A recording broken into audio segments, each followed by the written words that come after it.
Bom, na última aula nós tratamos sobre um método que propõe a normativa brasileira para o cálculo das forças do vento, mas incluindo o efeito dinâmico, né? Então, esse método que utiliza, utiliza um sistema de um grau de liberdade, ele é baseado no método do Dever, basicamente, né? A gente mostrou na última aula que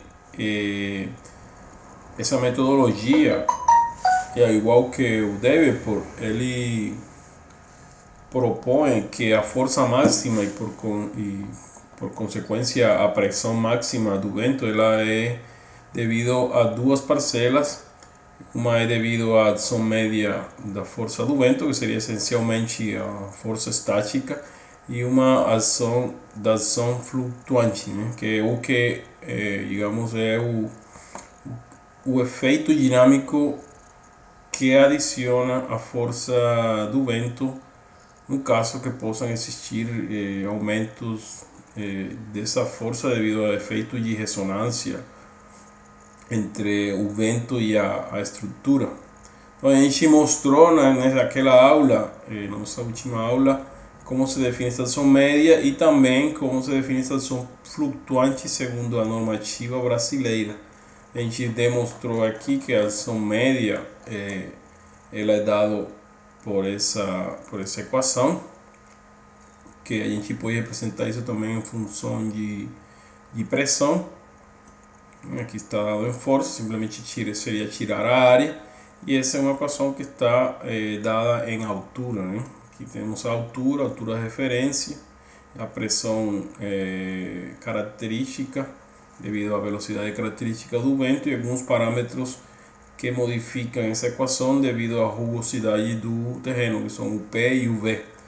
Então, essa seria a parte média e a parcela que define a ação flutuante do vento, que já está incluindo os efeitos dinâmicos, né? Não somente estáticos. Essa seria a parte estática, é dada por isso aqui. Então aqui a gente está vendo a parte média, a ação média do vento em termos de pressão só, né? De pressão aqui, o único que tirei dessa equação foi o coeficiente de arrasto e a área, mas o resto fica igual.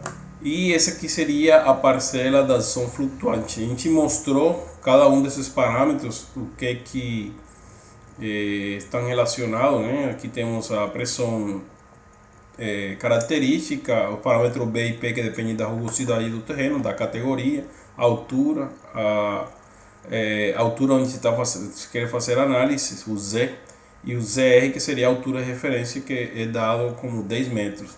Aqui temos outro parâmetro que é o gama, que depende do tipo de edificação, e o parâmetro mais importante dessa equação aqui, para incluir os efeitos dinâmicos realmente do vento, seria o fator de amplificação dinâmica, que ele é devido que acho que nessa época, como se utiliza muito o processo através de ábacos, ele surge nessa época quando surgiu essa normativa, essa normativa aqui do Brasil, lembram que ela é do ano, deixa eu olhar aqui, ela é do 88, ela é um pouquinho velha, é possível que já tenha algum tipo ou esteja em processo algum tipo de atualização.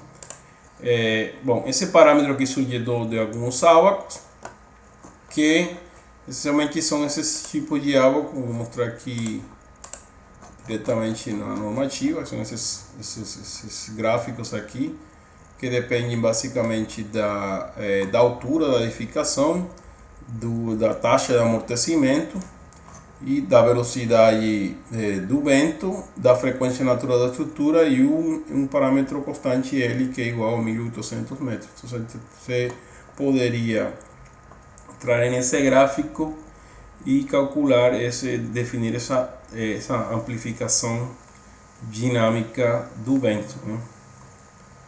Bom, Então, o que a gente já mostrou esse processo, como definir isso, vamos mostrar hoje só um exemplo de cálculo que é bem simples, utilizando esse processo da normativa brasileira para calcular a força do vento, incluindo os efeitos dinâmicos do vento. Bom, então, daí depois de mostrar esse exemplo, nós vamos entrar já a ver alguns conceitos de sistema de vários graus de liberdade. Então, o objetivo é agora começar a analisar o sistema de vários graus de liberdade, vários conceitos aí de como se define a equação dinâmica, como são definidas as frequências naturais, e lá surge outro aspecto que seriam os modos de vibração. Vamos falar também do teorema da superposição modal, algumas propriedades de ortogonalidade dos modos, e nós vamos ver também, tentar ver a parte de vibrações aleatórias quando temos sistemas de vários graus de liberdade. Como que se define isso? Como nós podemos calcular a variância da resposta devido a uma excitação aleatória quando temos um sistema de vários graus de liberdade. Então aí vamos ver primeiro um exemplo, igual que a gente fez para o sistema de 1 grau de liberdade. Vamos ver o caso do ruído branco, quando temos uma excitação com espectro plano, e aí finalmente vamos ver como define a norma brasileira, que temos aqui nesse capítulo 9, um modelo para cálculo de força do vento, mas já considerando não somente um sistema de 1 grau de liberdade, sino considerando um sistema de vários graus de liberdade. E aqui também há um que se chama de modelo discreto. Então aqui mostra umas equações e tal, mas não vamos entender como é que a gente pode usar essas equações e também como chegar a ver como a gente pode chegar a demonstrar ela, né? Mas para isso a gente precisa aí ver um pouquinho dos conceitos de vibrações aleatórias para sistemas de vários graus de liberdade. Então esse é o objetivo aí final, chegar a ver esse método, modelo discreto, que considera vários graus de liberdade. Isso, como já falei várias vezes aqui nessa aula, é aplicado para qualquer tipo de problema dinâmico quando temos excitações aleatórias ou dinâmicas, né?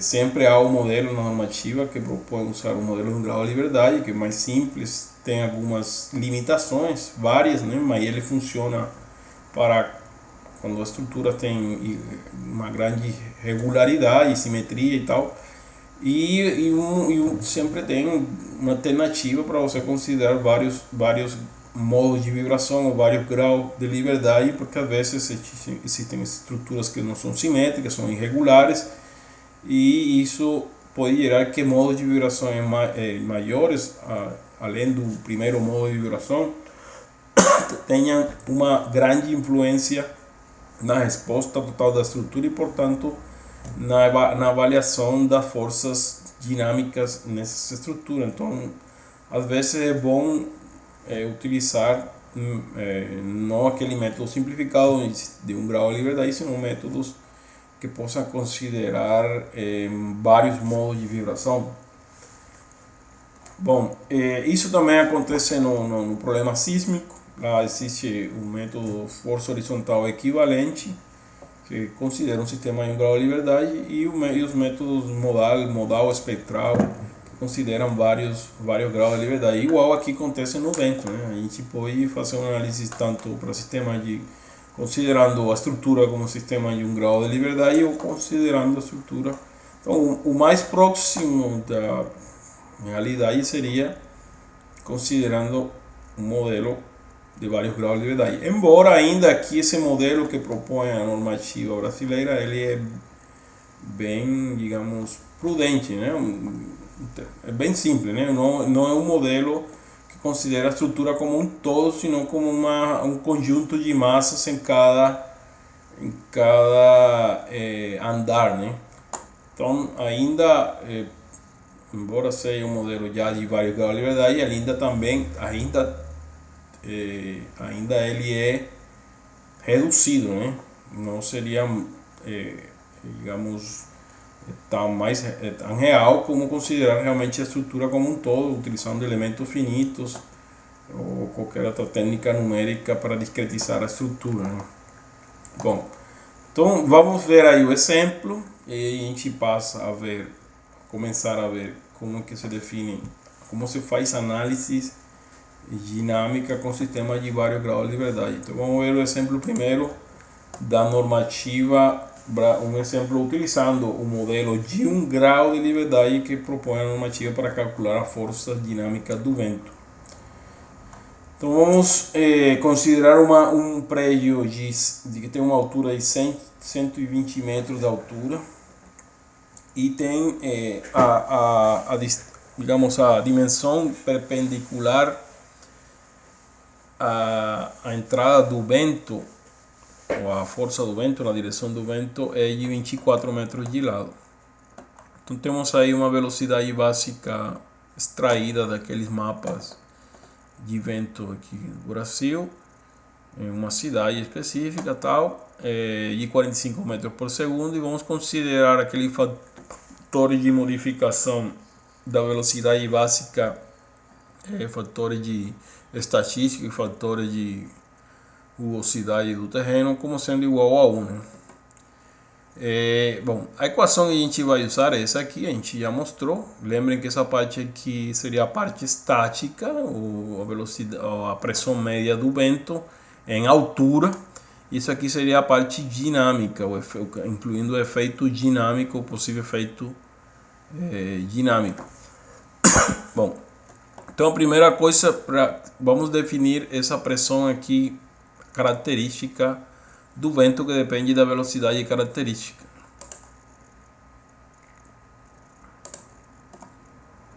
Ok? Então, para isso a gente tem que definir a velocidade característica. Vamos utilizar, aqui seria o EC2, os fatores de modificação da velocidade básica, o EC2 igual a 0,69. Bom, esses fatores eles dependem da localização da estrutura e de alguns parâmetros, por exemplo, esse EC3, desculpem, aqui o EC3 foi definido como 0,69,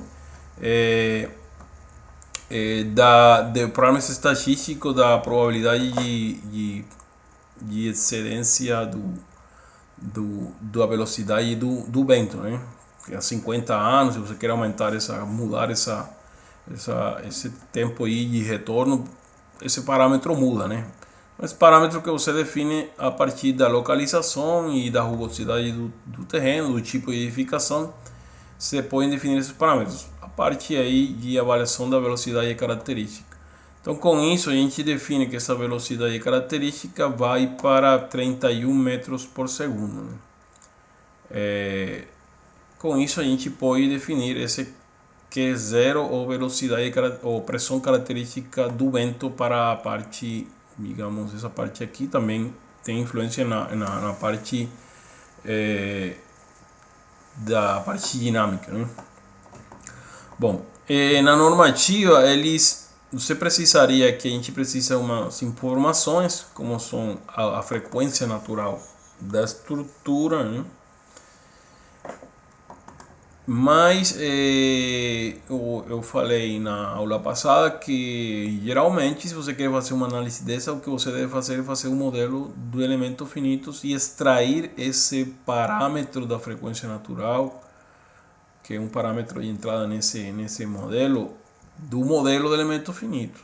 Mas a normativa te oferece a alternativa de fazer um cálculo simples, né? Bem simples, e que pode ser não confiável, né? Que simplesmente definir o período em função da altura da estrutura. Isso seria válido para alguns tipos de, possivelmente bem próximo a algum tipo de estrutura bem tipo pórticos. Bom, embora na normativa, lembrem que ele define essa equação para diferentes tipos de estrutura, né?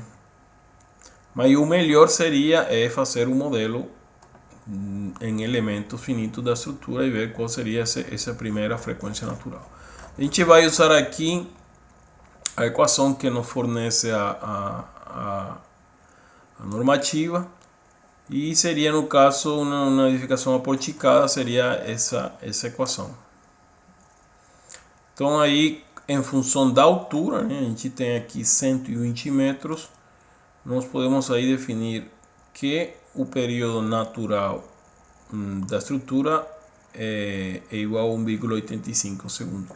Nós vamos ver agora que quando a gente entra em sistema de múltiplos graus de liberdade, que esse período não depende da altura somente, depende da massa, depende da rigidez e das configurações dessas configurações de rigidez e massa em toda a estrutura, né? Utilizando técnicas numéricas como os elementos finitos para discretizar essas estruturas, né? Então, isso aqui é bem, digamos, simples para você sair do... Embora tenha alguma relação com a altura, não seria uma coisa, digamos, que esteja bem próximo do que pode realmente acontecer, mas tudo bem. Então, nós vamos usar aí esse período. Lembrem que o inverso do período é a frequência, né? E vamos calcular os outros parâmetros. Então aí temos, por exemplo, o gama. Esse gama depende do tipo de edificação. A gente fala que é uma edificação porticada, de pórtico, e esse gama seria igual a 1,2. Ok? Tem outros parâmetros que são... também para o tipo de edificação se recomenda utilizar na normativa uma taxa de amortecimento de 0,02 ou de 2%, bem baixa, né? Em outras normativas por aí, às vezes se usa 5% e tal, mas isso depende do fenômeno, né? Não é, porque aqui está se incorporando a interação entre o vento e a estrutura. Então, essa interação, o amortecimento não é uma questão que depende unicamente da mesma estrutura, não depende dessas interações com a qual ele está. No caso do vento, é possível que essas taxas de amortecimento sejam mais baixas que no caso do sismo. Então, o sismo, que a interação existe, no sismo existe interação solo-estrutura. Lá, imagino possível que essa interação gere maiores taxas de amortecimento, maior dissipação de energia, né? Bom, então aí se recomenda uma taxa de amortecimento de 2%, e os outros parâmetros, são P e V, dependem da categoria. Então aqui nós definimos uma categoria 4 para a rugosidade do terreno. Então você tem que ir a uma tabela, vou procurar aqui a tabela lá onde você...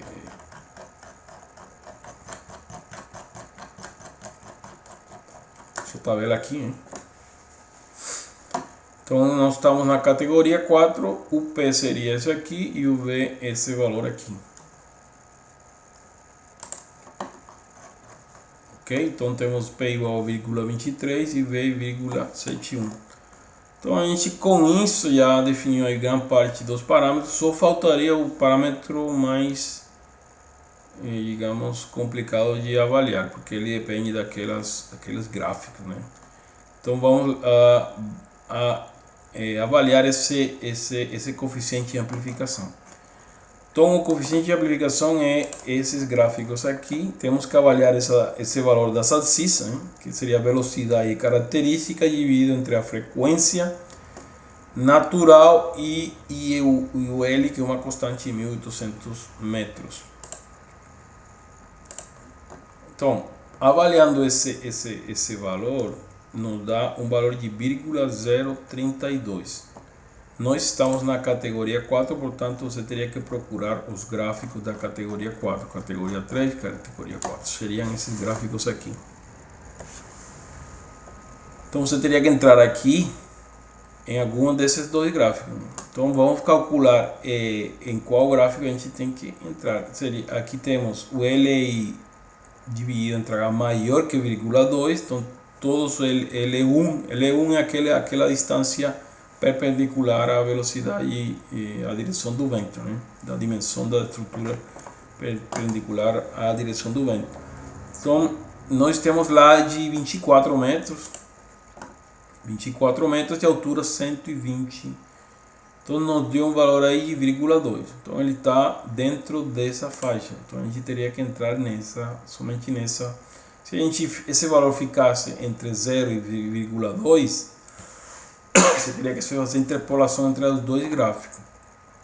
Se ficou maior de 0,2, você só entra nesse gráfico. Então aí temos um valor de 0,2 e um valor de 0,032. A gente tem que entrar por aqui e avaliar esse valor. Bom, lembrem que aqui também depende da altura, vendo 300, 125 metros, e da taxa de amortecimento. Então nós temos taxa de 0,02, seriam esses gráficos descontínuos. Ok? Então, eu aqui tenho uma tabela que a gente construiu em uma dessas tarefas que eu deixei nessa disciplina, onde você tenta aproximar esse gráfico através de equações. Então seria a categoria 4. Então aqui categoria 4 e o gráfico seria L1 dividido entre H, seria esses aqui mais amortecimento de 2%. Seriam essas três equações aqui. A gente teria que avaliar quais equações. As que ficam, nós temos uma altura de 120 metros, né? Então seria entre essas duas equações, que seriam essas duas aqui. Essas duas, né? Então aí temos avaliando o x seria o que? O x seria esse valor aqui de velocidade característica dividido entre a frequência natural e a constante L. Então esse x entrando nessa equação daria esse valor aqui, 1,15 e 1,68. Todas essas equações aqui foram avaliadas com esse x, né? Esse x que eu estou calculando aí desse exemplo. Então nesse caso, fazendo o cálculo para a categoria 4 com essas equações e o amortecimento do 2%, temos esses dois valores.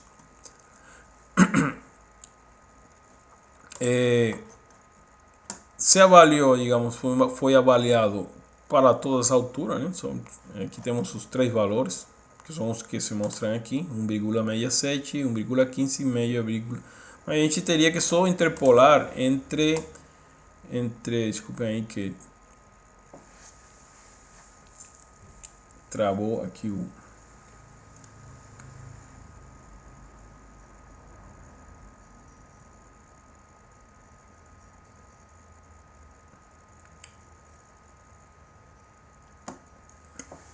vamos ver se ele volta, travou o PDF.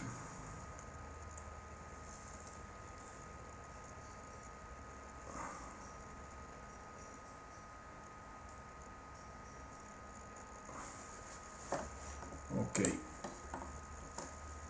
Bom, então a gente tem que interpolar entre esses dois valores. Fazendo essa interpolação, a gente obtém um valor de 1,07. Esse seria o fator de amplificação dinâmico, que é perto de 1. Né? Bom, então voltando naquela equação, nessa equação aqui, nós vamos substituir todos esses parâmetros que a gente avaliou. Então, começando pela parte, por essa parte aqui,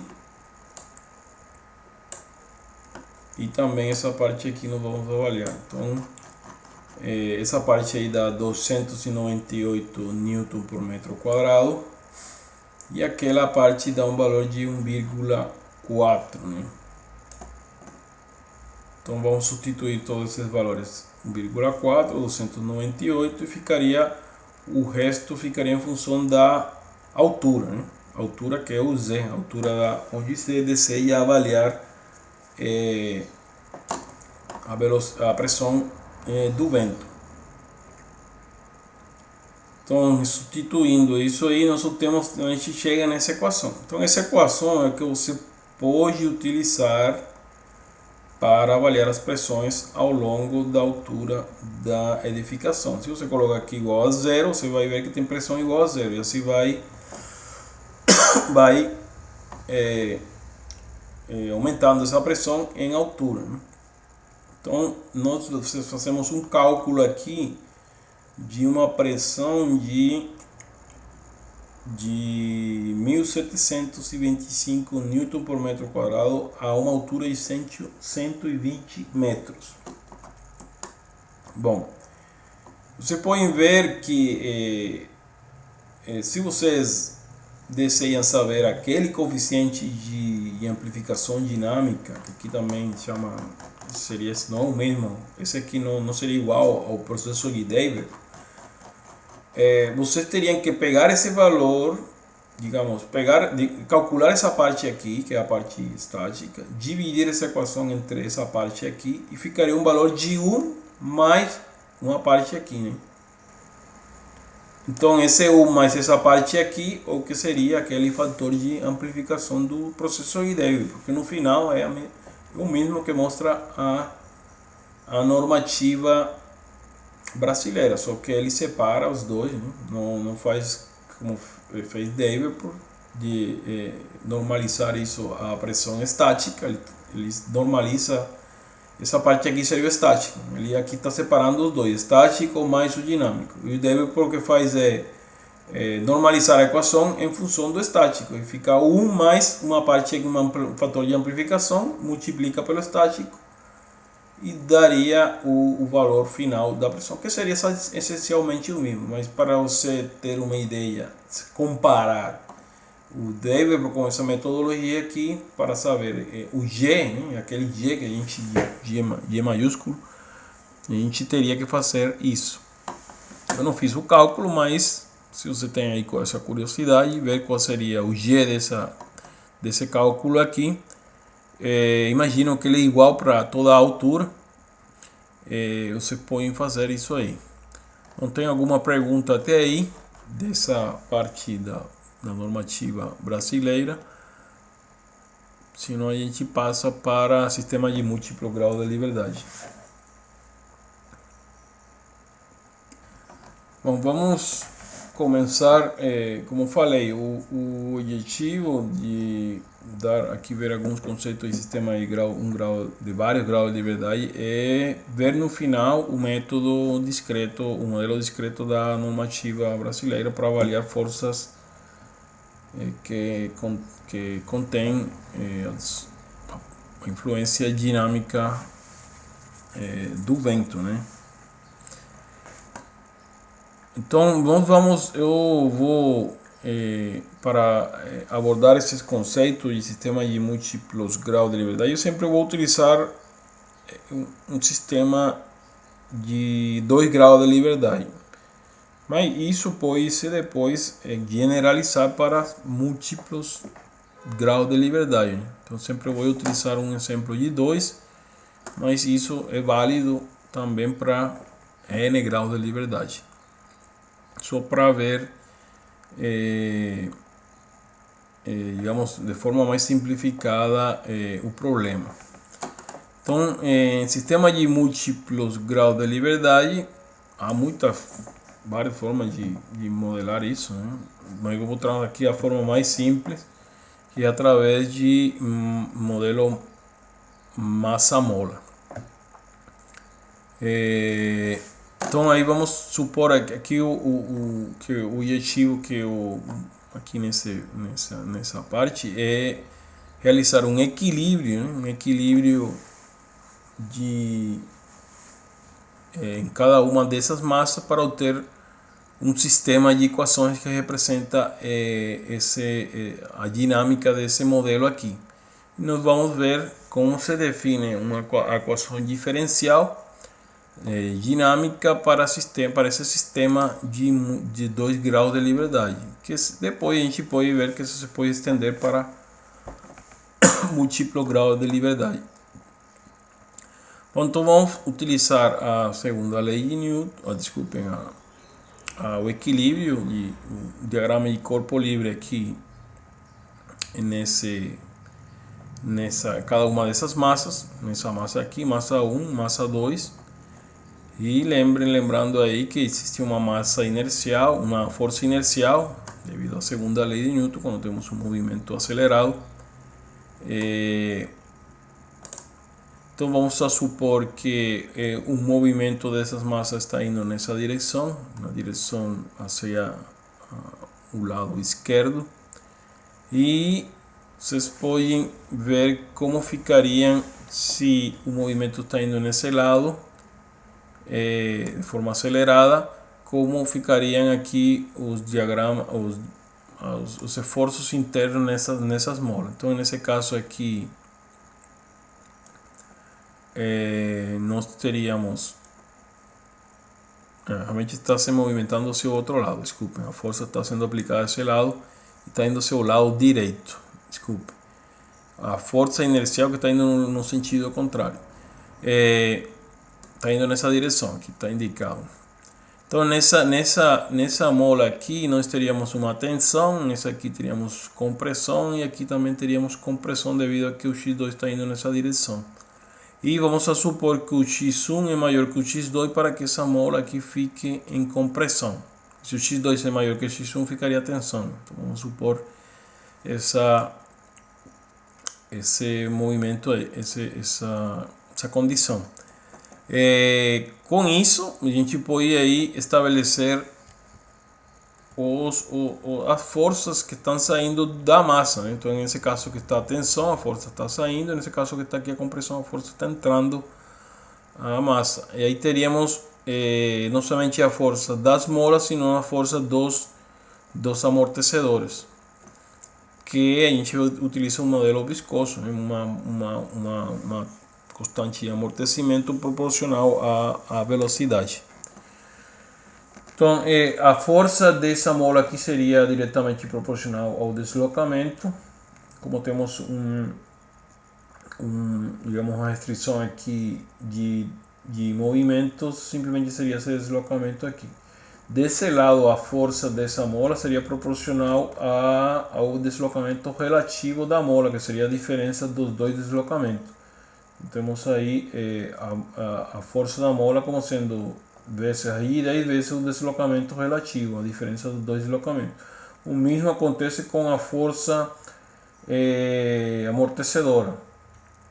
Esse mesmo processo aqui de diagrama do corpo livre da massa a gente faz do outro lado, né?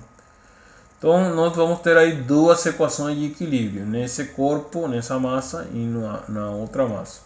Então o primeiro corpo nós teríamos essa equação, que teríamos a força inercial mais a força da mola desse lado, a força do amortecedor desse lado e as duas forcinhas essa aqui da mola 2 do amortecedor 2, que seriam essas duas. Isso tem que ser igual à força que está sendo aplicada na massa. A mesma essa equação eu posso organizar em função do deslocamento e das velocidades. Então, a gente está colocando em evidência os deslocamentos e as velocidades. Tem duas velocidades aí, dois deslocamentos, que são duas massas. E esse mesmo processo eu posso fazer no outro corpo ou na outra massa. Então vou fazer o equilíbrio, a força inercial, a força das molas, as duas forças aqui que seriam essas duas, a força dos amortecedores. Isso tem que ser igual a uma força externa Isso aqui, quando eu falo de forças internas, são as forças internas tanto da mola como dos amortecedores. E há uma força externa que está sendo aplicada à massa. Eu também posso organizar isso em função do deslocamento, colocando em evidência os deslocamentos e as velocidades, e nós teríamos uma equação assim. Então, aí teríamos duas equações de equilíbrios naquele corpo.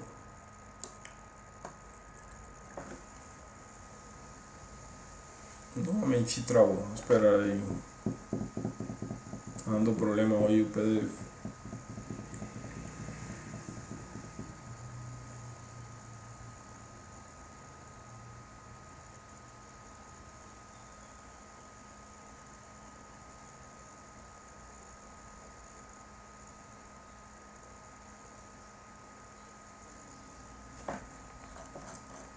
Bom,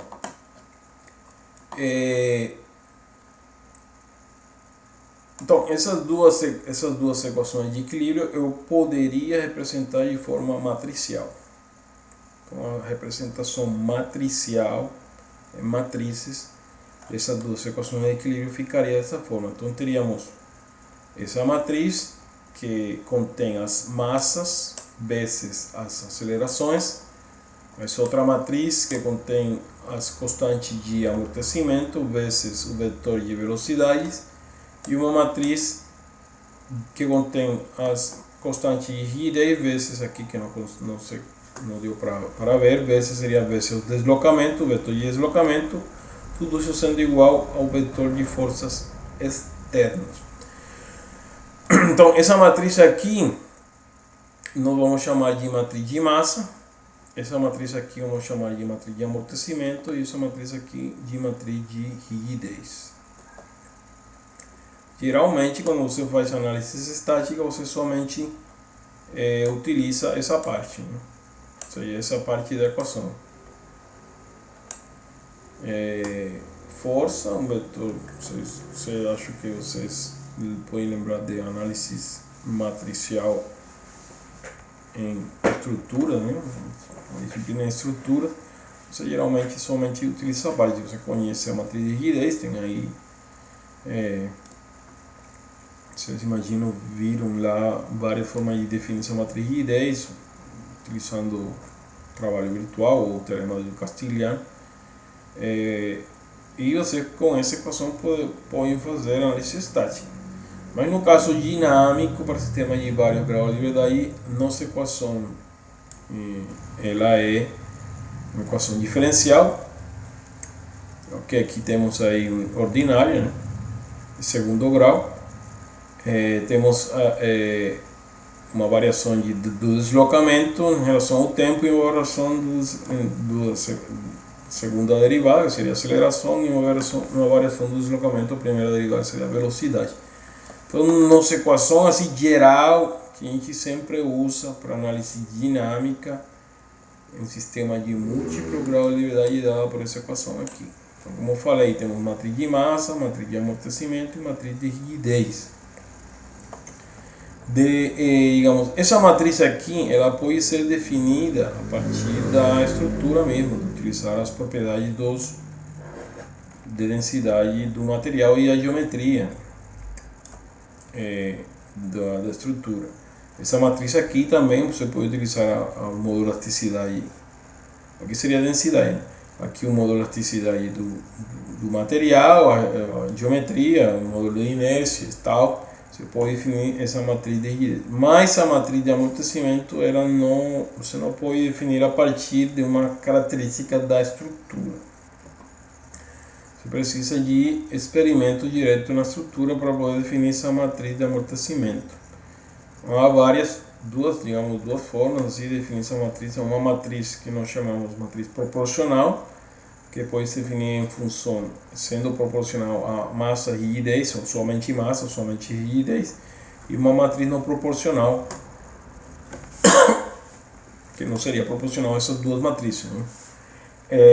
Geralmente nós usamos a matriz proporcional, um modelo mais simples, e também que nos facilita aplicar um teorema que nós vamos ver depois, que é o teorema da superposição modal, E ele é muito útil porque ele passa esse equacionamento aqui de ser um sistema de equações simultâneas, de ordinárias, equações diferenciais simultâneas, a ser um conjunto de equações de um único grau de liberdade. A gente pode representar esse sistema dinâmico aqui como sendo um conjunto de sistemas de um grau de liberdade que se superpõem entre si, por isso chama problema de superposição modal.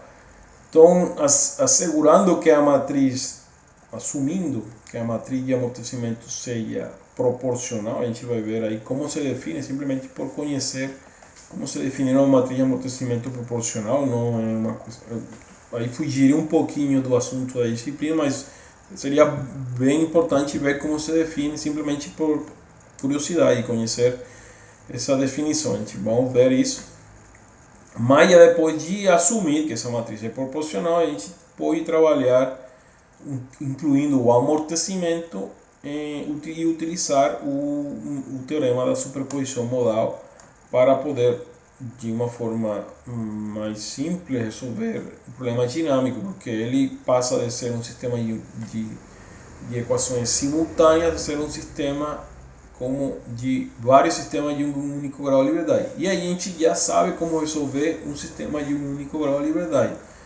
De qualquer forma, depois já a gente conhece como resolver ele para qualquer tipo de excitação. E se eu sei resolver um sistema de um único grau de liberdade, eu posso resolver um sistema de múltiplo grau de liberdade utilizando o teorema da superposição modal. Então, isso é resolver um monte de problemas de um único grau de liberdade e depois somar eles de uma forma específica, né? E você teria a resposta total da estrutura considerando múltiplo grau, vários graus de liberdade.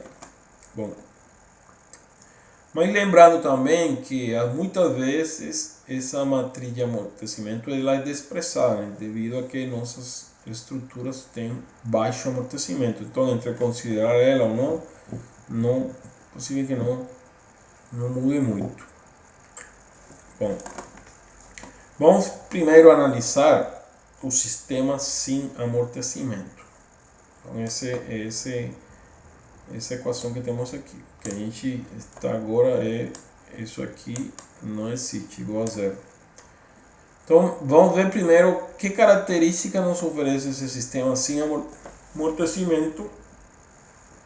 E para isso, nós vamos que características dinâmicas ele tem, que problemas de singularidade e tal, para ver a ressonância, o problema de ressonância que a gente analisou no sistema de um único grau de liberdade, né? Então, para isso a gente vai aplicar transformada de Laplace. É uma técnica que a gente já usou em sistema de um grau de liberdade para analisar o sistema, como que ele em que momento pode existir a ressonância. Lembre que a ressonância é um problema de singularidade. Singularidade é quando temos uma divisão entre zero em alguma parte das equações. Então vamos aplicar a transformada de Laplace na equação. Lembre que a transformada de Laplace para acelerações, vamos assumir que não temos, as condições iniciais são iguais a zero, que não temos aí não temos deslocamentos iniciais.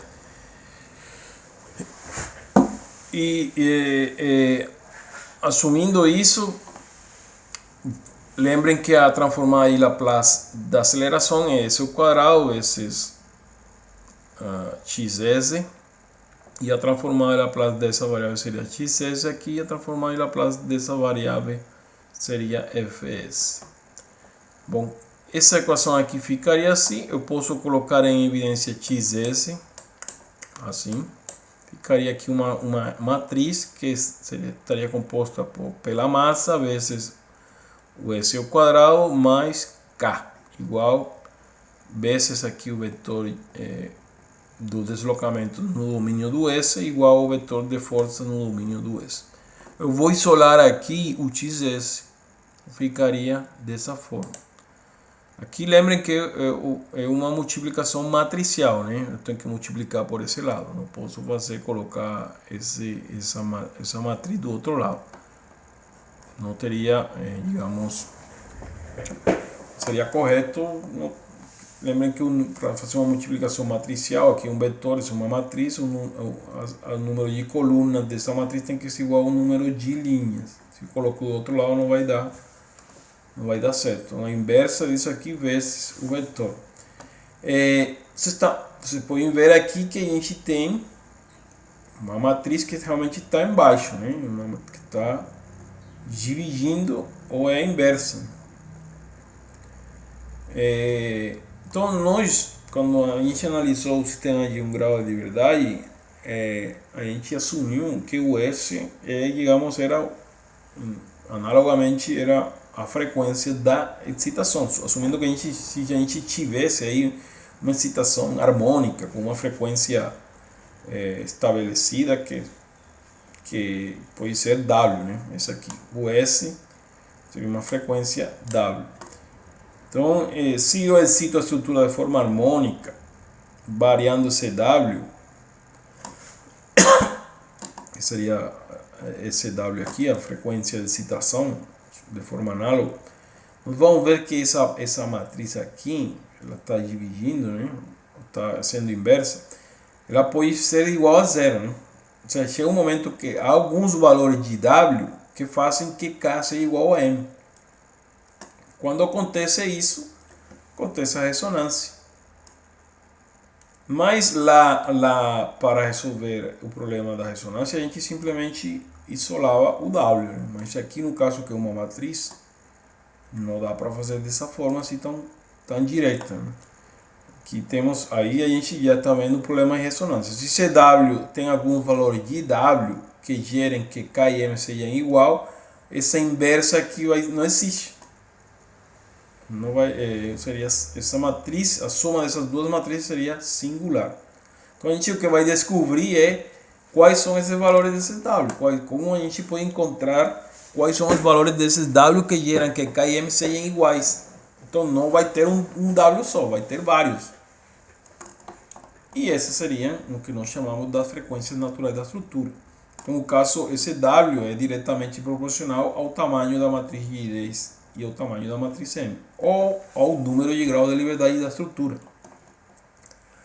Então, quando a gente analisa a singularidade das matrizes, a gente aí usa lembrando aí da álgebra linear, a gente usa duas condições, digamos. Duas condições que fazem que a matriz seja singular. A primeira dela é a mais simples, que é o determinante da matriz tem que ser igual a zero. Se o determinante da matriz é igual a zero, quer dizer que a matriz não tem inversa, ou a matriz é singular. Então a gente vai, se o determinante dessa soma, que isso gera uma matriz, né? Se você soma, coloca um W aqui igual a 1, soma, dá uma matriz. Então a gente vai diretamente forçar que a soma de K menos M W quadrado mais vezes a matriz de massa seja igual a zero. Ou seja, a gente está forçando de que essa soma seja singular, que não tem inversa. Então, forçando isso aqui, você pode encontrar os W, né? Você pode encontrar os Ws que geram que essa soma aqui seja igual a zero. Se é igual a zero, não tem inversa, gera uma ressonância ou uma amplificação da resposta. Essa seria uma primeira condição. A outra condição não é tão evidente, né? Mas é uma condição que toda matriz que ela é singular, ela tem um vetor, deve existir um vetor não nulo que anule a matriz. Que seria essa condição aqui. Então a gente tem a matriz singular, ela deve existir um vetor não nulo, esse vetor aqui, que anule a matriz. Bom, esse problema aqui nós chamamos de problema de autovalores autovetores. Alô, vamos voltar. Bom, a outra condição, como eu falei, é chamada de problema de autovalores autovetores. Realmente o problema de autovalores autovetores é um problema tipo assim, uma matriz A menos um lambda vezes I, vezes uma matriz de identidade, vezes os autovetores, né? Isso é igual a zero. Aqui vou colocar um vetor. Esse aqui seriam os autovalores e esse aqui seriam os autovetores.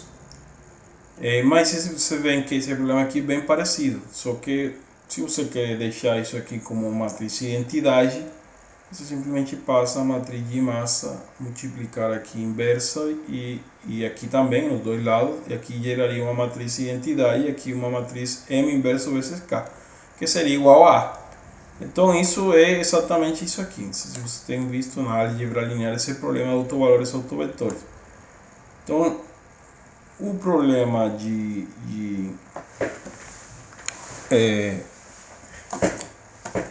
cálculo de modos de frequências naturais gera esse problema. Então esses autovalores nós vamos chamar de modos de vibração. E os autovetores seriam os modos de vibração e os autovalores as frequências naturais, que seriam esses valores aqui. O que são os autovalores de forma física? É a forma, como fala, a forma de como, se eu excito a estrutura uma frequência tal, que seria, digamos, perto da frequência natural, ela começa a vibrar de uma forma. Então, cada frequência natural tem uma forma de vibração diferente. Então esses autovetores que estão me mostrando como a estrutura, a forma, não exatamente os valores em deslocamento, mas sim a forma, como a estrutura tem uma forma de vibração. Então esse seria o significado físico dos autovalores, é a forma de vibração para cada frequência. Bom, vamos ver aí um exemplo aplicando essas duas equações, como seria o cálculo de frequência natural para um sistema de 2 graus de liberdade. Mas esse exemplo que eu vou mostrar aqui é um exemplo só acadêmico, né? Para ver de forma manual como se calculam essas frequências naturais e como se calculam essa forma de vibração. Mas realmente, quando você tem aí sistema de múltiplo grau de liberdade com muitos graus de liberdade, você não usa esse procedimento que eu estou mostrando aqui. Você usa alguns algoritmos numéricos, o mais conhecido algoritmo de Jacobi, para o cálculo dessas duas quantidades, frequências e modos de vibração, que são algoritmos mais rápidos. Esse aqui é um exemplo só acadêmico para ver de forma manual como que você pode calcular essas frequências e modo de vibração, mas lembre, não é o processo que é utilizado quando você tem muito grau de liberdade. Elas utilizam uns processos numéricos quase de otimização para calcular esses valores. Vamos ver esses exemplos de forma aqui acadêmica para entender esse processo, né? Que quais são os resultados de fazer uma análise desse tipo. Esse tipo de análise comumente se chama de análise modal. Então lembrem isso, análise modal teórico, né? Análise modal teórico de estrutura. Quase todos os programas de elementos finitos eles contém esse tipo de análise. Às vezes vem até por padrão, né? Você não precisa nem colocar o tipo de análise e ele faz. Ele te faz uma análise de frequência e modo de vibração. Obviamente a estrutura tem que ter todas as propriedades de material, densidade do material, rigidez e todas as características geométricas, dimensões e tal. e ele vai te dar essas duas quantidades de frequências e modo de vibração. Lembrem que todo o processo desses programas ele é uma aproximação também, portanto, dependendo do grau de discretização do modelo, essas frequências e modo de vibração serão melhor aproximadas. Bom, vamos ver um exemplo aqui e vamos utilizar essas duas equações, ok? Para determinar a gente que está fazendo aqui, determinando a ressonância do sistema, de vários graus de liberdade. Quais seriam essas frequências que geram que o sistema seja estável ou que, digamos, que exista singularidade nessa equação, portanto, o deslocamento vão ir para, hipoteticamente, para o infinito. Bom, então vamos supor aí que temos duas matrizes, uma rigidez e uma matriz de massa. Vamos fazer de forma simbólica, né? São as mesmas matrizes daquele sistema que a gente mostrou aqui, né? Aqui no início, essas duas matrizes. Então vamos aplicar a primeira equação. O que eu estou tentando fazer aqui? Procurar o W que gera que isso seja igual a zero. Se o determinante é igual a zero, procurando o W que o determinante seja igual a zero, eu estou encontrando aqui os W que geram que isso aqui não tenha inversa, portanto singularidade e portanto amplificação da resposta.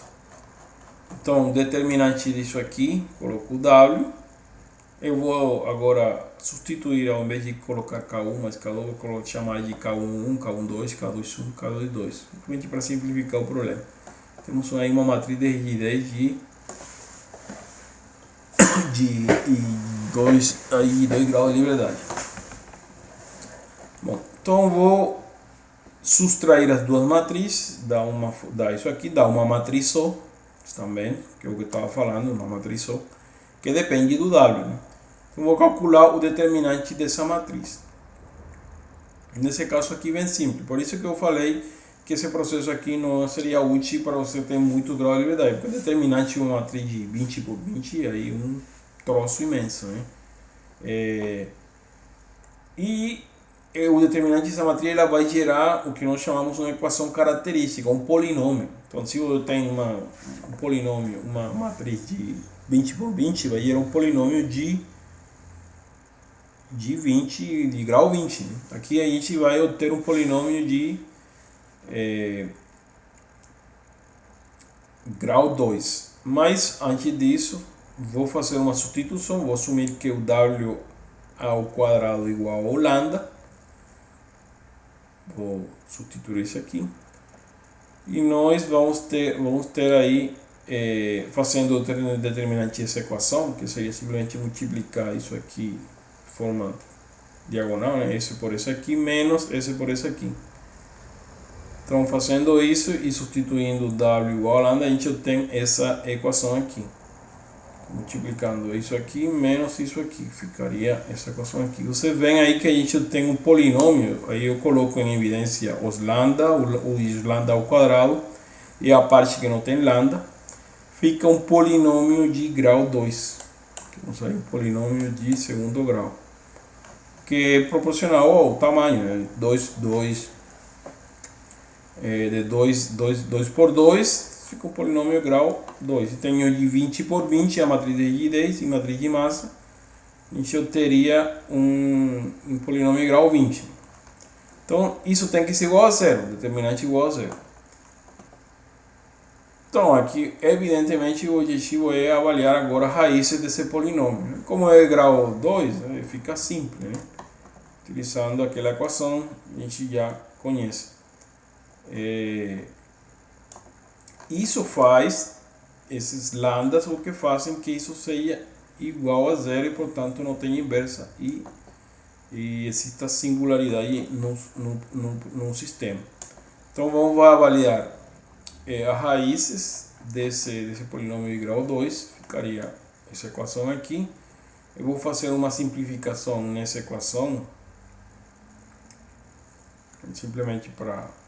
Poderia ficar assim direto, mas para ordenar eu levo aqui essa parte da equação, né? Aqui teremos que seria as duas raízes do polinômio, mas essa parte aqui vou ordenar de outra forma. Eu vou levar o quadrado e vou subtrair menos aqui. Aqui vocês veem que essa parte aqui e essa parte aqui são iguais, fica menos 2 e ficaria essa parte aqui como sendo isso aqui.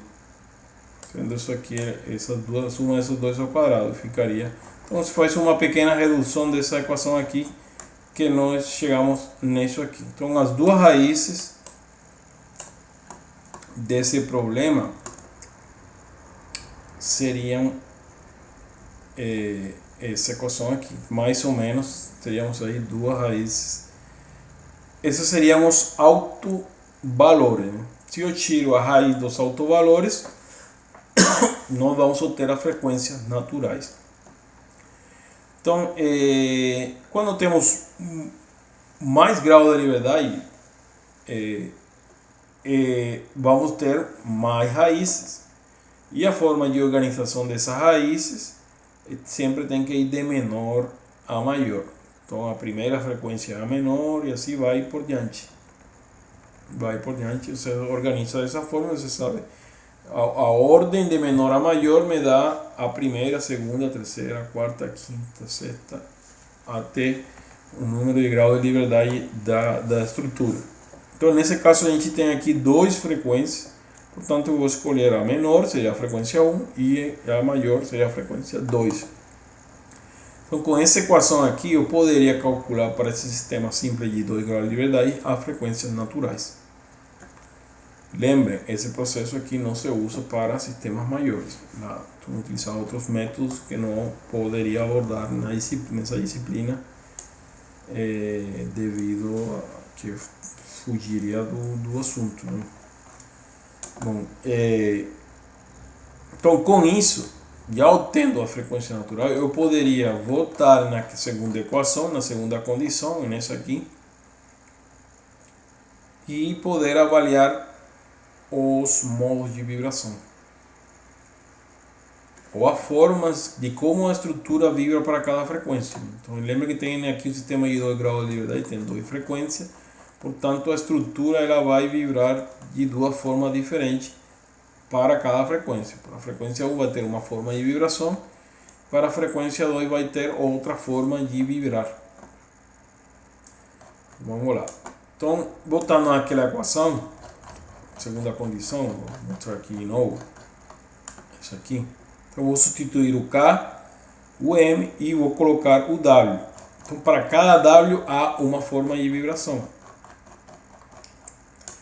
Então, K, vou deixar em função de lambda, não W ao quadrado, lambda. A gente vai substituir primeiro lambda 1 e depois lambda 2. Para lambda 1 vai ter um vetor de... Então, aqui temos uma notação, né? Que está me falando, olha. Segundo subíndice, está relacionado com a frequência natural. Então, segundo subíndice, a gente estaria avaliando aqui a forma de vibração para a frequência natural 1. E o primeiro subíndice está relacionado com o movimento do grau de liberdade. A gente, nesse sistema que a gente mostrou, tem dois movimentos.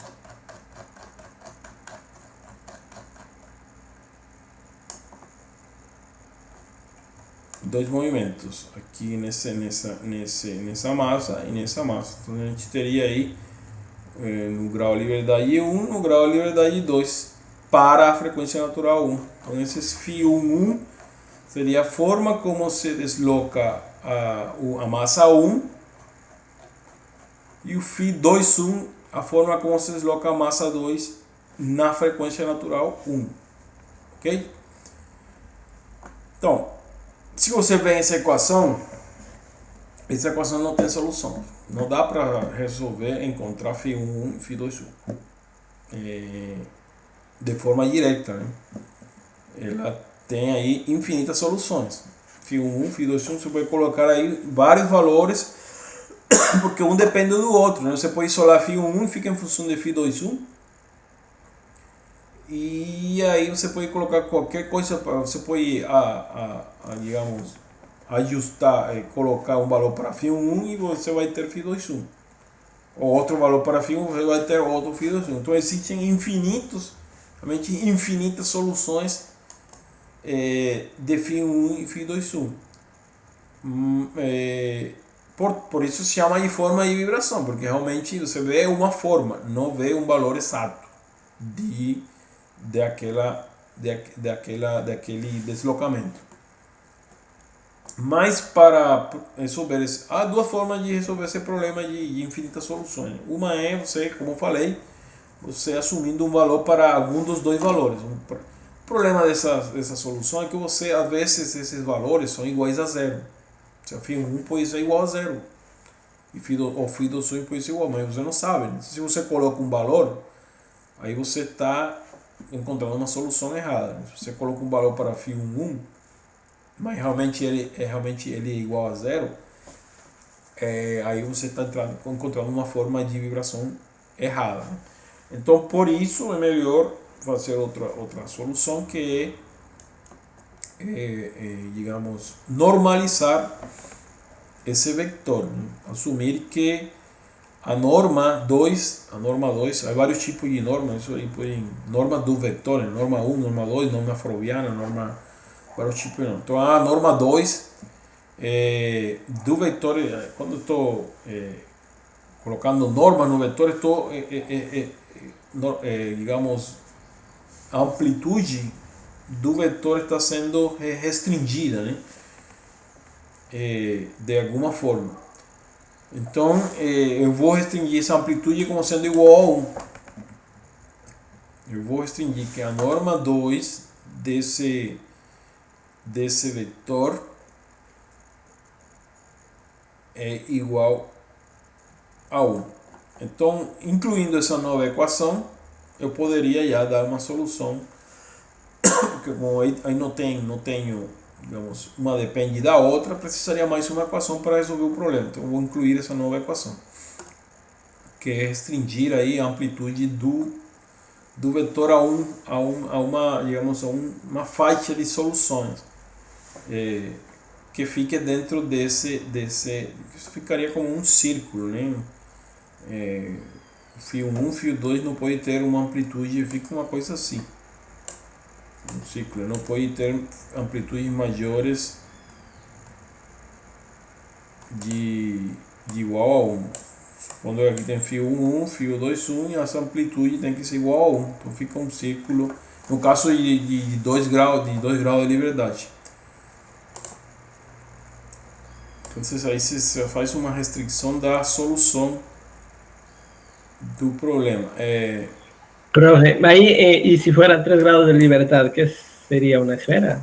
Então, 3 graus de liberdade você a mesma coisa. A amplitude do vetor não depende da dimensão. Você eleva ao quadrado todo se é igual a 1. Então, Entendeu? Eu tirei daqui raiz, porque realmente a norma é raiz. Mas como raiz que eu estou falando que é igual a 1, é a mesma coisa, entendeu? Eu levo o quadrado aqui e dá igual a isso aqui. Se você tem 20 graus de liberdade, aí você todo eleva ao quadrado, todos os 20 graus ao quadrado igual a 1. Isso gera um negócio que não dá para imaginar de forma dimensional, mas se você em um problema de tridimensional seria uma esfera, né? Um problema de 4 aí não sei o que seria, mas de qualquer jeito tem uma dimensão igual a 1. Em 2 graus de liberdade seria um plano, um círculo. Em 3 graus seria uma esfera. Você está restringindo aí os vetores nessa região de solução. Já em vários graus, em infinitos graus de liberdade, não sei o que seria. Mas de qualquer forma você está restringindo a amplitude do vetor com a norma 2, né, se chama. Bom, então utilizando essa equação adicional, vamos resolver o problema. Então temos aqui duas equações, vou multiplicar essa linha por esse vetor, segunda linha por esse vetor. Temos essas duas equações. Vou isolar dessa equação aqui o φ2,1, teria isso aqui, e vou utilizar isso que acontece, né? Se você define aqui, essa seria uma solução. Você define aqui isso igual a 1, você obtém o φ2,1. A gente não quer fazer desse jeito. Vamos incluir essa equação, né? Então eu vou colocar aí o φ2,1, φ1. Então tudo fica em função de φ1 agora, né? Aqui nessa equação. Aí eu vou isolar φ1 dessa equação aqui. Dessa equação aqui. Vou isolar aqui o φ1 utilizando outra equação. E com essa equação volto lá na primeira aqui. Volto nessa equação aqui. Eu tenho o φ1, avalio o φ2. Então aí tem as duas equações para calcular φ1 e φ2. Volto a falar de novo e insistir. Esse processo aqui não é utilizado para múltiplo grau de liberdade. Apesar de que lá, essa condição também é colocada. Quando se utiliza aqueles métodos numéricos, essa condição também aqui é colocada. Porque senão vai dar qualquer coisa. Então, essa condição nesses métodos numéricos também. Isso chama aqui vetor unitário. O norma 2 igual a 1. Então, nesses métodos numéricos, para restringir a solução, porque esses métodos são otimização, eles restringem a solução incluindo essas equações, que os vetores sejam normalizados, a norma 2 seja igual a 1. Bom, fazendo esse mesmo procedimento, você pode encontrar os modos ou a forma de versão para a frequência natural 2. Então vai obter as mesmas equações, só que muda o lambda 2, fica lambda 2, lambda 2, lambda 2, aqui ficaria lambda 2. Ok? Então aí temos as duas equações para calcular a amplitude modal no grau de liberdade 1 devido à vibração 2, amplitude modal no grau de liberdade 2 devido à frequência natural 2. Então você pode arrumar esses resultados de modo de vibração em uma matriz, chamada matriz modal. Dependendo da quantidade de grau de liberdade, essa matriz aumenta. Então a gente tem 2 graus de liberdade, então ficaria o modo 1 na primeira coluna, modo 2, modo de vibração 2, e assim vai, modo 3, e o tamanho também depende da quantidade de grau de liberdade. Frequência natural 1, frequência natural 2, 3, assim vai por diante, cada coluna. Organizar aí, então ficaria uma matriz modal desse tipo. Eu já falei que esse é o significado do subíndice, né? Então vou mostrar aqui um exemplo de cálculo dessa frequência utilizando essas equações. Vamos supor que temos esse sistema aqui. Esse sistema de 2 graus de liberdade, que é o mesmo sistema que eu mostrei no início, e temos aí, a gente já mostrou quais são as matrizes rígidas desse sistema. Vamos a colocar uns valores, K igual a 1 Newton por metro, 2 Newton por metro, 3 Newton por metro, as constantes das 3 molas. Substituindo isso aqui na matriz rígida que a gente encontrou lá, ficaria essa matriz aqui, 3 menos 2. Lembrem que, bom, eu falei disso, mas a matriz de rigidez e a matriz de massa sempre são matrizes simétricas positivas, né? Positiva quer dizer que se eu avalio os autovalores dessa matriz, elas sempre vão ser maiores que zero. Isso quer dizer positivo. Bom, a matriz de rigidez já se incluir, ou seja, já incluindo as condições de contorno. Essa matriz já está incluindo o contorno aqui. Então, isso é uma questão de elemento finito. Não sei se você lembra lá no método matricial que eram eliminados umas linhas, umas colunas da matriz de rigidez para incluir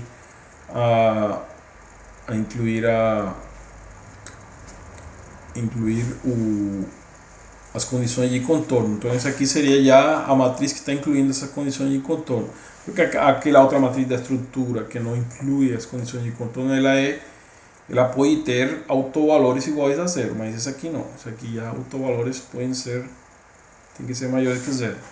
E ela é simétrica, né? Simétrica, as duas matrizes são simétricas. Bom, com essas duas matrizes eu posso utilizar aquelas equações que eu mostrei, nesse caso o sistema de 2 graus de liberdade, e calcular as frequências e os modos de vibração. Então temos aí, incluindo esses valores aqui, lembrem que isso aqui seria K1, K12, K21, K22. Então eu vou substituir nessa equação esses valores, 3. Aqui eu calculo dois autovalores, mais seria para o autovalor 1 e o menos seria para o autovalor 2. O lambda 1 sempre é menor do que, acho que é o contrário, né? Menos para o lambda 1 e mais para o lambda 2, desculpa. O lambda 1 tem que ser menor que o lambda 2 de qualquer forma, né? E aí com esses dois autovalores você pode avaliar a frequência natural, que tira a raiz dos dois, e essa frequência natural seria em radianos por segundo. Temos aí esses valores, e você pode representar essas frequências naturais também em outras unidades, né? Pode ser em Hertz, dividindo pelo 2π, também em período, né? Período que é muito utilizado na área sísmica, que é simplesmente pegar a frequência e o inverso da frequência e o período. Bom, então temos aí as duas frequências em Hertz dessa estrutura. O que são essas frequências? As frequências são o que gera, se eu excito a estrutura, essas duas frequências vai gerar, alguma dessas duas frequências vai gerar grandes amplificações na resposta. Digamos, são as frequências de ressonância do sistema. E vamos ver como é que vibram nesse sistema. A gente está mostrando aqui. Eles vibram somente assim, né? Nessa direção horizontal, para lá ou para cá, assim, nas duas direções. Então, vamos ver como, se eu excito essa estrutura, a primeira frequência, como é que esses 2 graus de liberdade se movimentam. Então vamos ver as duas equações que foram aí que eu mostrei, para a 2 graus de liberdade, e substituindo aqueles valores lambda 1 primeiro, a massa, e só tem esses dois valores. Lembra que são uns valores simplesmente para ter uma ideia de como ela está vibrando. Então você está vendo que no grau de liberdade 1 tem um deslocamento maior que no grau de liberdade 2, e os dois estão indo no mesmo sentido, ou seja, ele está vibrando de uma forma maior no grau de liberdade 1, mas os dois deslocamentos estão em face, que se chama em face, estão indo no mesmo sentido. Veja, quando a massa 1 está indo para lá, a massa 2 também está indo para lá, mas a massa 1 se desloca um pouquinho mais. Está indo para o lado, supor aí, lado direito. E quando está indo para o lado esquerdo, também a massa 1 está indo para o lado esquerdo. As duas estão em face. As duas estão indo na mesma direção. Então, para o caso do modo da forma de vibração 2, faço as mesmas equações, só que eu mudo aqui o lambda 2. Coloco o lambda 2 e calculo essas duas amplitudes dos modos. Então aqui nesse caso, os movimentos das massas já não estão em fase. Então agora, quando a massa 1 está indo para o lado direito, a massa 2 está indo para o lado esquerdo. A massa 1 está indo para o lado direito, a massa 2 está indo para o lado esquerdo. Quando a massa 1 está indo para o lado esquerdo, a massa 2 está indo para o lado direito. Então não estão em face, estão em face diferente. Nesse caso aqui estão em face no modo 1. E as amplitudes aí vem que a massa 2 tem maior deslocamento nas duas direções. Nesse caso do modo modo de vibração 2. Eu fiz umas figuras aqui, mas realmente não são verticais, são horizontais, né? Os movimentos são horizontais, só que não dá para, digamos, graficar horizontalmente um movimento desse, né? Então, aqui eu coloquei de forma vertical, mas esse não é o sentido, é realmente horizontal, segundo esse modelo aqui, né? A vibração é horizontal. Então é isso. Essa é a forma digamos, de cálculo de frequências em modo de vibração quando temos múltiplo grau de liberdade. Lembrando que quando temos mais grau de liberdade se usam métodos numéricos. A gente vai, em algum momento, fazer um exemplo desse cálculo no MATLAB. E a gente vai usar lá um comando que já está prontinho, aí, que utiliza aqueles métodos que eu falo. E ele calcula diretamente essas frequências e esses modos de vibração de forma direta, colocando as matrizes de massa e as matrizes de rigidez. Tem alguma pergunta aí?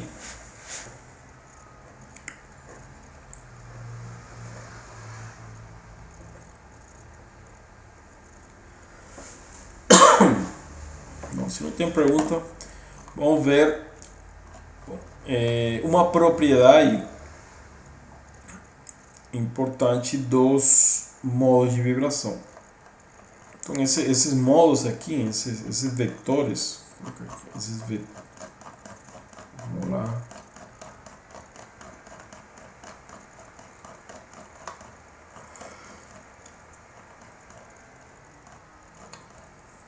Você calcula os modos de vibração.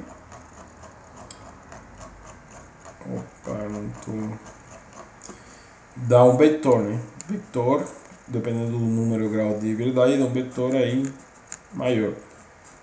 Então existe uma relação entre esses vetores que nós vamos chamar de ortogonalidade. Então, ortogonalidade, se você lembra da álgebra linear, é quando o produto escalar, o vetor é ortogonal, quando o produto escalar é igual a zero. Ou seja, o ângulo entre os dois vetores é igual a 90 graus. Lembrem que o produto escalar, ele, de alguma forma, está fazendo a medição do ângulo entre os dois vetores. Então, esses vetores, dois vetores, todos os vetores realmente, os modos de vibração da estrutura, ele tem essa propriedade, são ortogonais entre si, todos, entre todos tem um ângulo de 90 graus. E essa propriedade é muito interessante, porque ela é que gera a possibilidade de fazer superposição modal, porque há uma independência total. Você pode separar os movimentos para o grau de liberdade, para o modo 1, modo 2 de forma totalmente independente, não tem relação nenhuma. Então vamos demonstrar, isso aí falei em palavras, que queria essa propriedade, mas vamos demonstrar aí matematicamente porque que existe essa propriedade. Então vamos supor que vamos pegar a segunda condição que eu mostrei lá e vamos supor que temos uma frequência natural 1, ou I, chamado modo I. Modo I tal, qualquer um de um sistema de múltiplo grau de liberdade. E você vai ter aí uma frequência I e um modo I. E do outro lado vamos ter uma frequência G e um modo G. Temos aí a mesma equação aplicada para frequências naturais diferentes e modo de vibração diferente. Vamos aplicar uma série aqui de procedimentos. Vamos multiplicar essa equação pelo modo G transposto aqui, olha. E essa equação aqui vou multiplicar pelo modo I transposto. Estou multiplicando as duas equações. Essa equação aqui pelo modo G, por esse modo aqui. E essa equação aqui pelo esse modo I. Aí vou multiplicar φg vezes K, e aqui saiu φ, que é isso aqui.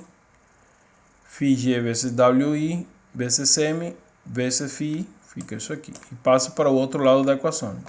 A mesma coisa eu vou fazer do outro lado. Φ vezes K vezes Φy igual do outro lado, frequência natural G vezes Φi, M vezes Φg.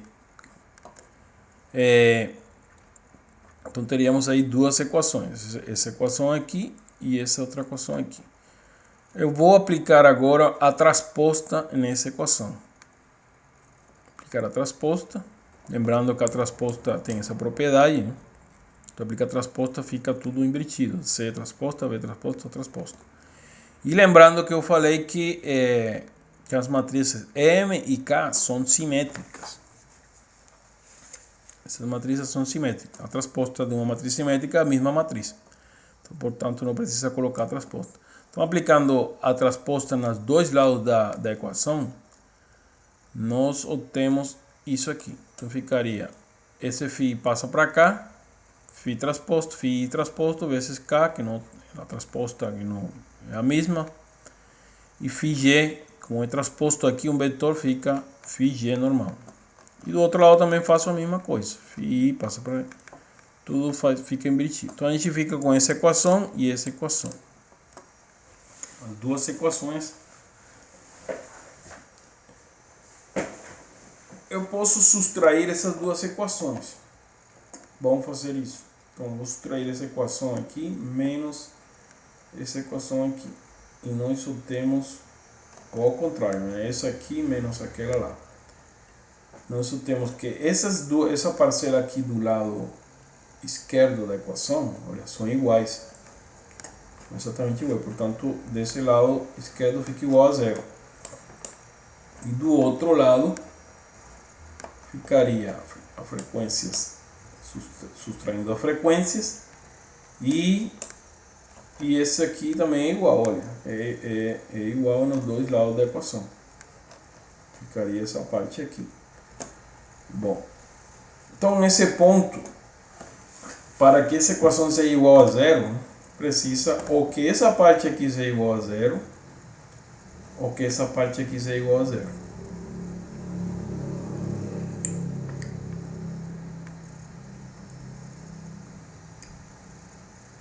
Então, vamos assumir que isso aqui não pode ser igual a zero, porque as frequências naturais são sempre, não necessariamente sempre, mas vamos assumir que elas são diferentes. As frequências naturais são diferentes, têm valores diferentes. Portanto, para que isso aqui seja igual a zero, essa parte aqui tem que ser igual a zero. Se essa parte é igual a zero, essa matriz, lembrem que essa matriz ela é uma matriz diagonal. Portanto, realmente você estaria fazendo uma multiplicação de um produto escalar. Um vetor coluna transposto, vezes isso aqui dá um vetor coluna transposto, vezes isso aqui dá um produto escalar. Ou seja, você está fazendo um produto escalar entre esses dois vetores, realmente. E ele está te mostrando, olha, o produto escalar entre os dois vetores é igual a zero. Que é o que eu te falei, né? Produto escalar de dois vetores igual a zero, ele é ortogonal. Então, aqui a gente corroborou, ou comprovou, que o produto escalar entre dois modos de vibração diferentes é igual a zero. Portanto, são ortogonais. E aí você fez para dois modos de vibração genéricos. Isso pode acontecer com qualquer outro modo. Então, todos os modos de vibração entre si são ortogonais, exceto com ele mesmo, né? Quando você faz produto escalar com ele mesmo, não vai ser paralelo. Bom, quando uma matriz ela como a gente organiza isso aqui em matrizes, lembre, esses modos se organizam em matrizes. Se a gente sabe que todas as colunas são ortogonais entre si, esses tipos de matrizes se chamam matrizes ortogonais e elas têm uma propriedade, ou seja, a transposta é igual à inversa. Como elas são ortogonais, quando eu faço uma multiplicação matricial transposta vezes outra matriz, ela vai dar uma matriz diagonal. Uma matriz diagonal. Se fosse uma matriz com vetores unitários, daria uma matriz de identidade, mas não é o caso. Que eu coloquei identidade, mas então a φ transposta vezes φ dá uma matriz diagonal, quer dizer que a transposta no caso de vetores unitários seria igual à inversa, né? Então ela tem essa propriedade, que no caso de vetores ortogonais, a φ transposta, a matriz de modos transposta vezes a matriz de modos dá uma matriz diagonal. Essa propriedade é muito interessante, a gente vai ver agora depois, porque ela ajuda de novo a utilizar a superposição modal. Vocês estão vendo que ele gera uma diagonalização da matriz, de uma matriz. Se você coloca aqui no meio uma matriz M, uma matriz K, ele vai diagonalizar a matriz, portanto vai separar os efeitos do módulo 1 do efeito do módulo 2 de forma totalmente independente. Então, voltando lá nessa equação, vemos aqui que eu vou utilizar agora, eu já sei que fazendo a multiplicação com um modo diferente é igual a zero, então portanto eu vou simplesmente agora multiplicar pelo mesmo modo, né? Então utilizando aquela equação, essa mesma equação aqui, mas vou multiplicar pelo mesmo modo, ficaria isso aqui. Então o que acontece aqui, que essa parte aqui, a gente sabe que se eu multiplico pelo mesmo modo, já a gente vai aqui obter um valor, né? Se eu multiplico por um modo diferente, daria igual a zero, mas não é o caso. Aqui pelo mesmo modo, então aqui daria um valor que a gente não sabe, dependendo da normalização do vetor modal e dependendo da matriz de massa, os valores da matriz de massa, mas aqui vai dar um valor. Mas a gente vai ter que precisar que essa multiplicação aqui seja igual a 1.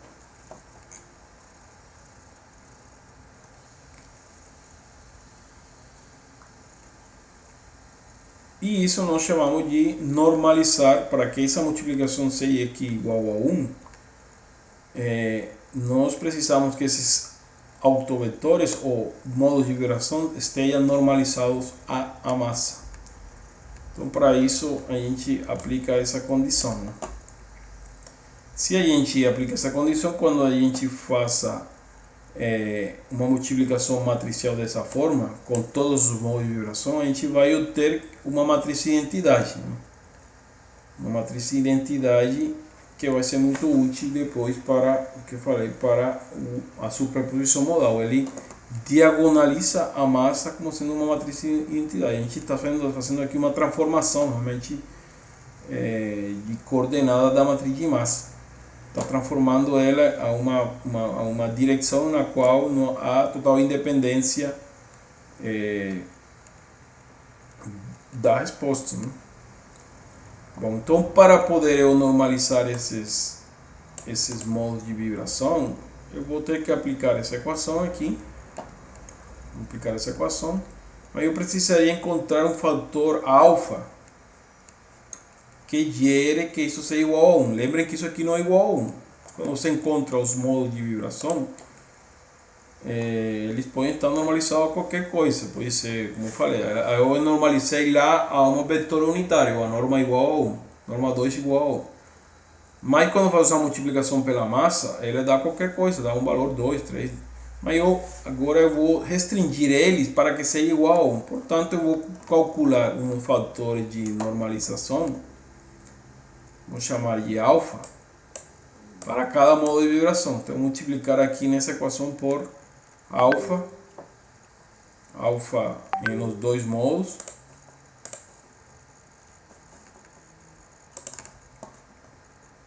e vou isolar esse alfa. Então passo para o outro lado, essa parte, 1 sobre isso aqui, bem? Eu posso calcular o alfa, tiro a raiz. Então esse alfa, o que faz é, se eu multiplico esse alfa pelo modo de vibração, eu vou conseguir que quando eu faço essa multiplicação, esse é igual a 1. Isso se chama normalizar os modos a mais. Então você tem um modo normalizado, né? Então, no modo normalizado seria essa multiplicação aqui. Cada modo vai ter um alfa diferente, dependendo de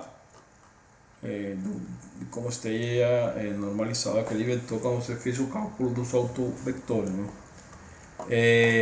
Então, se essa parte se isso aqui é cumprido, ou seja, quando eu faço a multiplicação pela massa isso igual a 1, eu posso voltar nessa equação e essa equação fica assim. Então, ficaria assim, né? Igual a frequência natural 1, fica aqui igual a 1. Então, se eu faço isso de forma para todos os modos de vibração, que seria essa equação aqui, ao invés de utilizar só um vetor, eu não vou utilizar a matriz modal, eu vou ter uma matriz diagonal. E se eu uso a matriz de massa, eu vou ter uma matriz identidade. Então isso aqui a gente vai usar muito depois, né? Essa propriedade de ortogonalidade com os modos de vibração normalizados a massa. Então daqui para frente, sempre que eu vou falar de modos, você tem que assumir mentalmente que os modos já estão normalizados a massa, que ele já, quando você faz a transformação da matriz de rigidez com essa equação aqui, dá uma matriz diagonal com frequências naturais. E quando faz a transformação da matriz de massa, dá uma matriz de identidade. Então, daqui para frente, sempre os modos são normalizados a massa. Vou mostrar aqui um exemplo dessa normalização. Então, vamos supor que a gente tem a matriz de massa, a matriz de rigidez, e a gente calculou de alguma forma esses modos, né?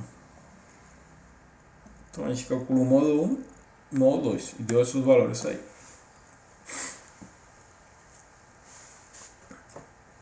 Então eu vou verificar se esses modos estão normalizados a massa. Então eu vou pegar o modo 1, pegar só o modo 1, multiplico pela matriz de massa, ver se o modo 1 de novo.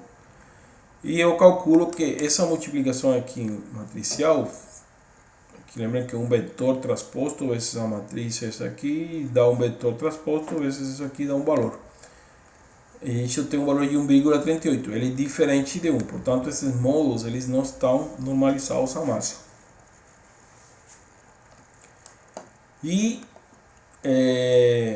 se não estão normalizados a massa, tenho que normalizar, porque é preciso para as definições posteriores e cálculos posteriores que esses modos sempre estejam normalizados a massa.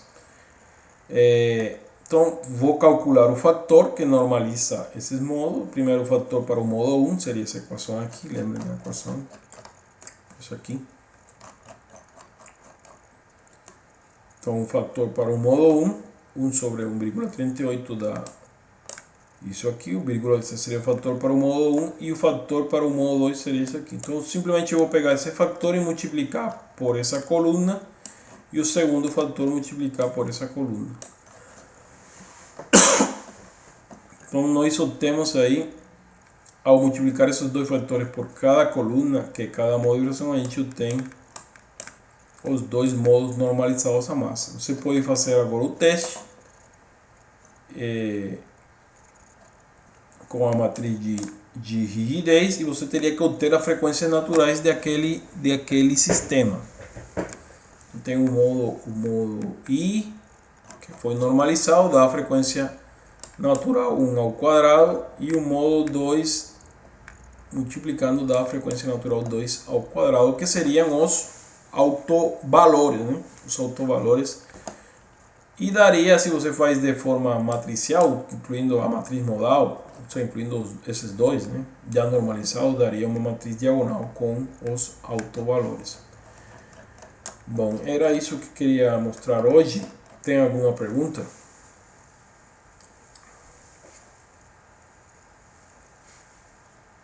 En ese caso, ¿la matriz diagonal saldría ordenado de menor a mayor o...?